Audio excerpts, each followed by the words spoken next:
We're going to start with defining your course audience. This is always essential with any course, whether you're creating it from scratch, whether you're using one that's white label like ours. You need to know.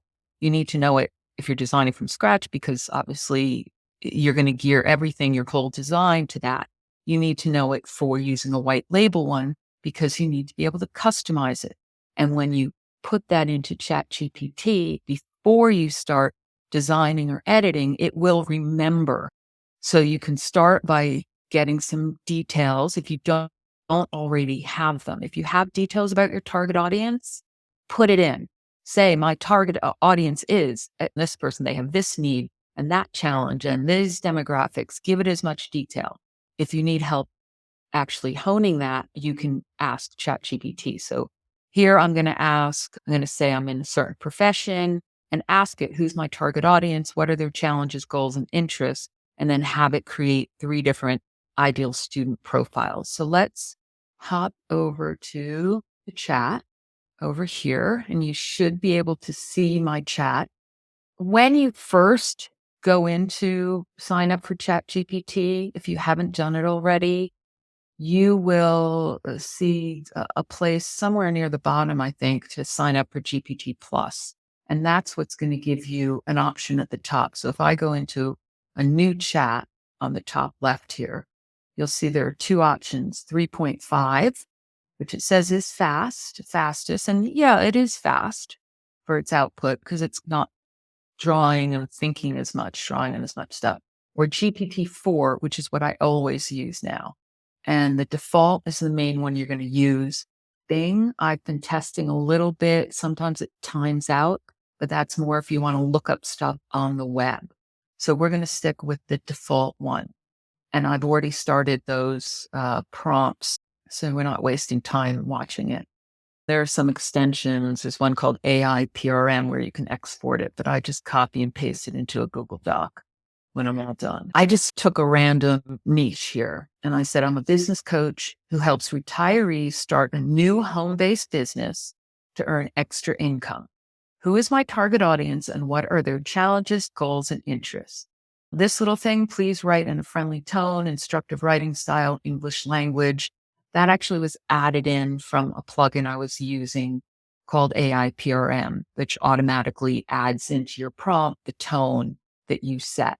I turned that off because it can be a little bit distracting, but that's why that says that there. You're going to always want to tell it what tone you want.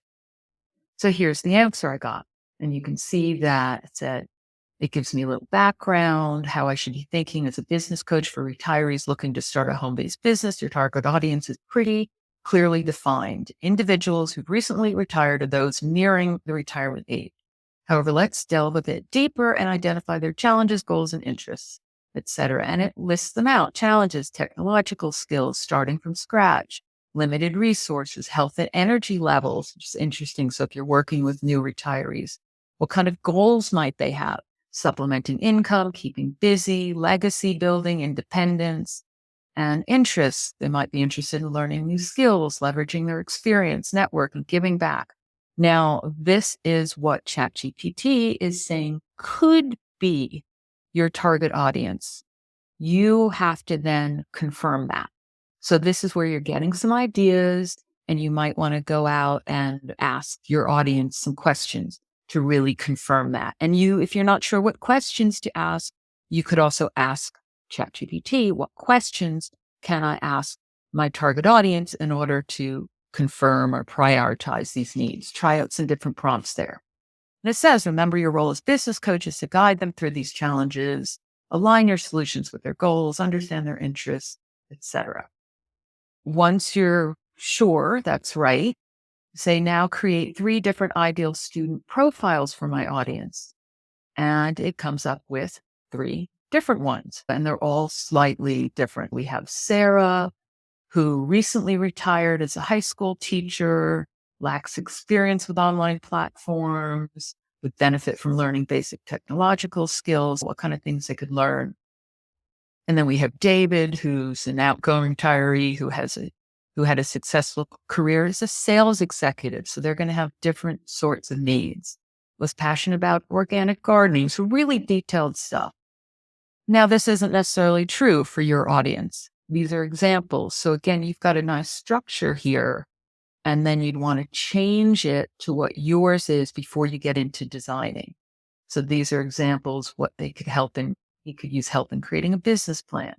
Mary was a corporate lawyer. She might have the financial resources, but she's worried about unpredictability. She wants to go into consulting. So 3 great examples. Again, you want to see which one is yours and revise it. And then you could go in and say, okay, my target audience is XYZ. But I'm just going to, for purposes of the demo, I'm going to say, okay, let's focus on number 3, Mary as my ideal student. What are some creative topics for courses that would help people like her? So here's where you can get course topic ideas. So I didn't specify a number. I could have said, what are 7, what are 10 course topic ideas? But I just said, give me some. So it said, let's think about them. Mary's a tech-savvy retired corporate lawyer interested in starting a legal consulting service from home. So if you were, say, starting from scratch, you didn't need the target audience information, you could just ask it as that. My audience is blah, blah, blah. This is my profession. You can tell it to act like a business coach who works with retirees who are looking to start a career in consulting. They are professionals. They have a high income, so they can invest. So give as many details as possible and then say, what are some creative topics for courses that would help them?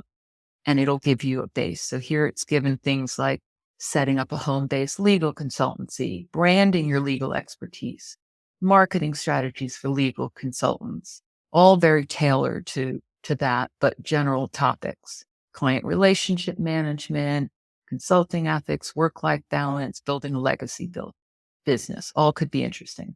But what order should I teach them in? Which one is most likely? So I ask, which topics would people like Mary be most interested in? Rank them in order of interest and summarize what each course would need to cover. Now, it's put some things in order here, saying setting up the business. Okay, that makes sense as a first one. Effective marketing strategies, it's saying is number 2. Branding, number 3. Client relationship management, ethics, work-life balance. Now, with your own expertise in this, you need to look at that and say, is that right? Is that what really makes sense? I could see the setting up would be, but I wouldn't jump into effective marketing strategies until I figured out branding. So I would have moved that up. And then, of course, there's what's in here, setting up. It says conducive workspace, necessary equipment and software, developing efficient work from home habits. Those are not really the most important things for setting up the business. You're getting some order here, but you're using your knowledge, your judgment to figure out what should really go in there. That we could drill down on that and keep asking ChatGPT, say, I want to cover this and this in the course, like setting the goals and deciding who their target audience is, who's going to be the client for the legal consultancy. That's more important than setting up a conducive workspace.